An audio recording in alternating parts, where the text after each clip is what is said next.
Olá, sejam bem-vindos a mais uma edição do projeto Ciência na Religião, em parceria com o canal Paz e Bem.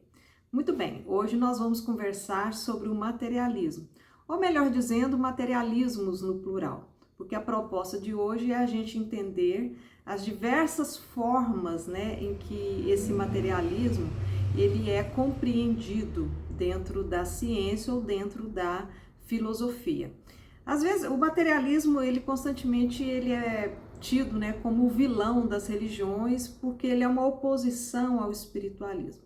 Mas isso é uma forma muito simplista da gente entender essas diferentes visões sobre o materialismo. Então a proposta de hoje é a gente complexificar um pouco mais esses diversos entendimentos sobre o materialismo. A primeira coisa, que a gente vai discutir aqui é o surgimento dessa palavra, né? Esse termo materialismo, ele já circulava na Grécia Antiga, né? Então, o que era aí o materialismo para os filósofos antigos? Nós temos, isso vai datar mais ou menos, né, do século VII antes de Cristo. Então, é bem antiga, né, essa ideia materialista. Ali nós temos um pré-socrático, que é o Tales de Mileto, nós vamos ter também o Demócrito. O Demócrito ficou muito conhecido porque ele que cunhou a palavra átomo, né? Que seria a dimensão menor da matéria seria o átomo. Então ele já criou essa teoria atomista, né, da matéria. E Aristóteles também vai dizer, né, que vai afirmar, né, que as coisas que temos no mundo elas têm sim uma base material. Então esse grupo, né, que inicia ali, vamos dizer, as discussões sobre o materialismo, eles querem ali se opor a uma mera explicação das coisas em razão da vontade dos deuses, né, da manifestação dos deuses gregos. Então é esse movimento de tentar uma outra explicação, né, para aquilo que acontece no mundo, para essa realidade que nós vivemos, que não é meramente divina ali, né, proveniente dos deuses, que são muito conhecidos pelos mitos, né, gregos que circulavam ali naquele momento. Depois disso, né, também na Grécia, nós vamos ter um movimento chamado de movimento materialista que vai se opor ao idealismo platônico, né? Eu acho que todos aqui conhecem um pouco do que é esse idealismo platônico. O Platão ele falava que a realidade verdadeira é a que estava no mundo das ideias, né? Não era bem nesse mundo material que ele seria imperfeito, né? Uma cópia imperfeita do mundo das ideias, porque o mundo das ideias seria o mundo perfeito, é um mundo, né, que é imutável e a gente pelo conhecimento chegaria, tá? A esse mundo, né, para poder viver uma realidade plena do próprio espírito, né, da nossa própria consciência. Então esse materialismo que surge em oposição a essa ideia platônica, ele vai dizer assim, olha, esse mundo material ele vai existir independente da consciência. Então nós temos leis ou explicações, né? Nós podemos observar esse mundo e nós não entendemos esse mundo como um espelho imperfeito, né? Ou uma realização imperfeita desse mundo ideal que estaria em outro lugar. Então é uma questão, né, de você valorizar também esse mundo material e buscar também explicações aqui a partir dessa realidade vivida que existe independente das nossas consciências. Bem, e aí nós temos, né, uma terceira possibilidade de entendimento, um terceiro sentido, que é o chamado materialismo histórico dialético, né? Eu acho que muitos de vocês também já ouviram esse termo. Ele foi desenvolvido por Marx, e Marx ali está no século XIX, em que ele vai se debruçar sobre as causas, né, das transformações sociais. E ele vai buscar na história o que faz, né? Quais são os elementos que faz com que essas sociedades mudam, né? Com que a história se desenvolva, né, em outras direções. E aí ele chega à conclusão, né, de que isso é resultado de um embate, né, de ideias opostas, né? E essas ideias opostas, ou essas forças opostas, é por isso que ele dá o nome de dialético, né? Porque é esse embate que faz com que, por exemplo, as sociedades agrárias deem lugar às sociedades mercantis, que por sua vez vai gerar, né? A partir de um outro embate histórico, né? Considerando aí os meios de produção, a sociedade capitalista industrial ou capitalismo financeiro, e hoje nós até poderíamos dizer de capitalismo informacional, mas também poderia gerar, né, um outro tipo de sociedade que seria a sociedade socialista ou a sociedade comunista.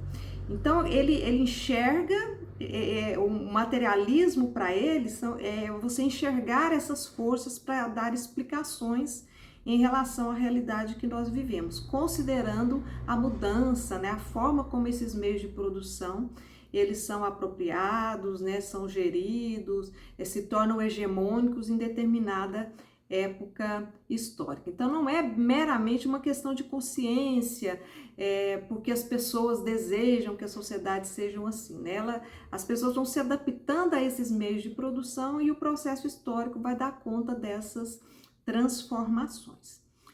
E uma outra possibilidade seria, vamos dizer assim, o quarto sentido, o quarto entendimento, né, em relação ao materialismo, é o que é chamado de materialismo científico. Esse materialismo científico, ele surge também ali no século XIX, e é acreditado ali aos pesquisadores e cientistas alemães.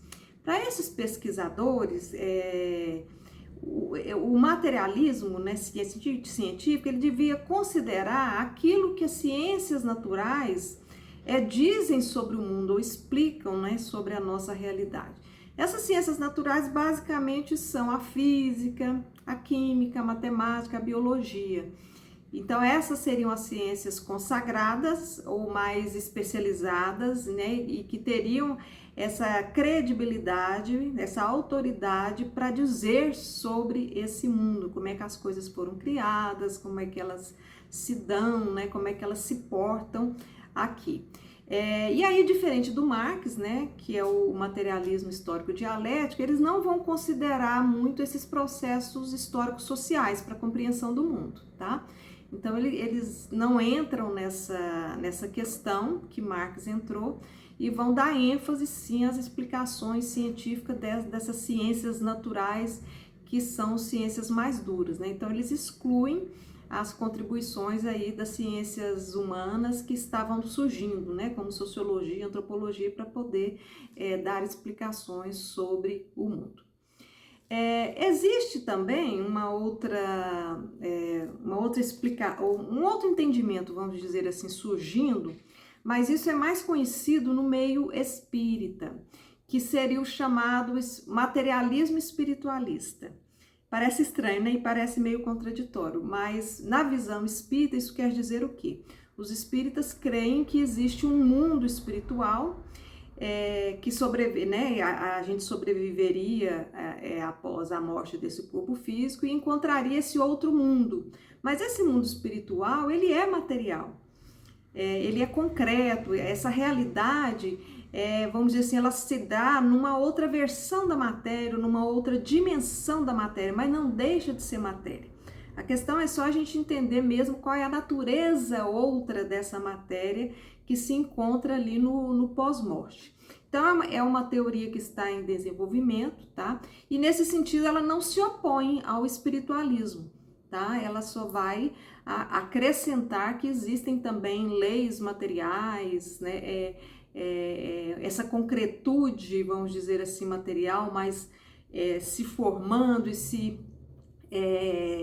dando, né, em outros aspectos, de uma outra forma, né, a partir aí de uma visão um pouco mais quintessenciada, né, uma outra divisão, uma outra visão, né, uma outra dimensão da matéria, que não é essa que, vamos dizer assim, a gente vive aqui, tá?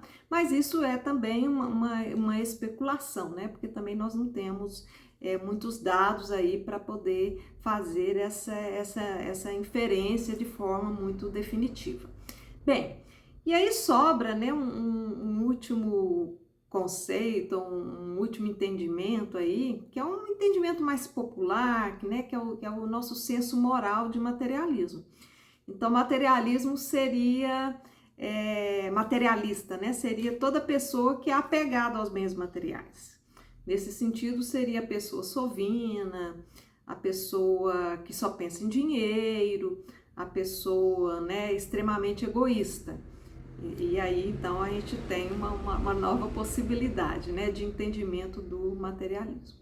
Então, o que a gente quis dizer com isso tudo, né? Que quando a gente for discutir materialismo, a gente não pode apenas defini-lo a partir de uma oposição ao espiritualismo, tá? Porque nós podemos ter pessoas, por exemplo, que podem ser crentes em Deus, né? Podem acreditar em Deus, podem acreditar numa vida espiritual, mas nem por isso elas abrem mão de um conhecimento da matéria que pode sim ser independente, né, da visão espiritual do mundo que nós tenhamos, né? A matéria também teria um certo grau de autonomia e por isso a gente poderia explicar várias coisas por ela mesma. Então, que é geralmente a visão, né, do materialismo dialético, explicar o mundo, né, por esse embate histórico, social, né, dos meios de produção, né, dessas forças que se opõem, né, para possibilitar as transformações. As ciências naturais mesmo, né, a gente não precisa abrir mão desse entendimento, desse conhecimento trazido pelas ciências naturais, né, para poder compreender melhor como funciona o nosso corpo, como funcionam os fenômenos físicos, os fenômenos químicos. A gente não precisa ser anticientista, né, nesse sentido, para poder dizer que não que o espiritualismo refutaria, vamos dizer assim, essas possibilidades outras de entendimento, né? O que há de comum, talvez, entre todos os tipos de materialismos aqui elencados, é que em nenhum deles, de fato, eles vão, vamos dizer assim, se posicionar a favor de um determinismo divino. O que quer dizer isso? Não se abre mão de conhecer esse mundo material por meio da investigação científica, da investigação histórica, aprofundar-se, né, nesses elementos essenciais da matéria, como é que eles funcionam, né, quais são as causas, os efeitos, as consequências, né, de determinadas vamos dizer assim, de questões biológicas, né, determinadas questões químicas, nesse envolvimento aí dos átomos, né, toda essa dinâmica que está por trás desses elementos materiais. Mas isso, né, eles não chegam, vamos dizer assim, a tematizar a questão espiritual, à exceção, né, dessa linha que eu falei nova que está surgindo dentro do espiritismo, que é o materialismo espiritualista, porque eles não vão focar nisso, eles não se importam em investigar isso, né? Não é nenhuma questão de se opor ou de não se admitir essa possibilidade de uma vida espiritual, ou de ser mais uma força, né, que atue nesse mundo material. Mas não há essa visão determinista, ou seja, não haveria assim um Deus ou forças que controlam tudo a partir do comportamento dos homens e esse ser avaliaria né, esse comportamento humano e enviaria trovão ou uma tsunami, né? Não esse materialismo não vai ser a partir desse determinismo divino, né? Vai se refutar isso, né? Porque existem outras explicações imediatas, né? Que a própria ciência pode comprovar do funcionamento de determinados fenômenos, né? Então não se considera a ira de Deus, né? Ou a benevolência de Deus nesse sentido, tá? Então é importante a gente saber que não são coisas excludentes, tá? Você pode ter pessoas espiritualistas que valorizam esses conhecimentos, né, que são materialistas, mas do ponto de vista mais científico, né, mais filosófico, mas é bem verdade que não vai haver uma defesa, vamos dizer assim, dessa onipotência geral, divina de um ser absoluto, né, que tem suas vontades, e essas vontades é que determinam o que vai ou o que vai deixar de acontecer aqui no mundo, né? Por enquanto há uma visão bem mais, eu diria mais simples. Por que não? Uma mais simples porque é um entendimento mais imediato daquilo que se mostra, né, na realidade, né, daquilo que nós conseguimos observar a partir do método científico, tá bom? Então é isso, obrigada pela atenção de vocês e até um novo Ciência na Religião, mês que vem. Até mais.